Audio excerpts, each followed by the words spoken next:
આખો દિવસ મારા કામ કરે છે. અત્યારે પાણીપતના મેદાનમાં તમે યુદ્ધ કરો અને તમારું ઘર ચલાવો, બે હરખું છે.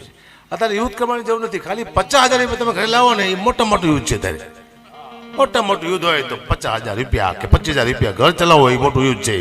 કારણ કે આખો દિવસ માણસ કામ કરે છે, પછી બિચારો કંટાળી જાય છે. એમાં સૌથી જો કોઈ કંટાળતું હોય તો એક પુરુષ ભયાનક કંટાળી ગયો છે. પુરુષ મને ખબર પડી જાય, પતિ છે ને એટલું કામ કરે છે, પોતાની પત્નીને ખબર જ નથી કે મારા પતિમાંથી કેટલું દેણું છે, કોઈને ગાયું દીધી છે, કોઈને માર્યું છે, કોઈને વ્યાજમાં પૈસા લીધા છે. આ પત્નીને ખબર નથી.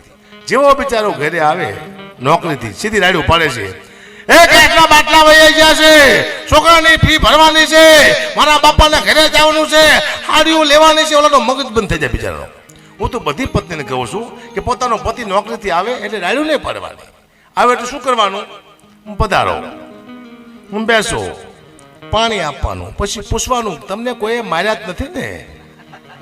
કે ના, તો ખાંડ લાવવાની છે મારા કલેજા. પતિ ખુશ થાય છે, પતિ ખુશ થાય છે. ચેન થઈ ગયું બધું. આ સમય ચેન થતો આવે છે. આગળ શું કીધું?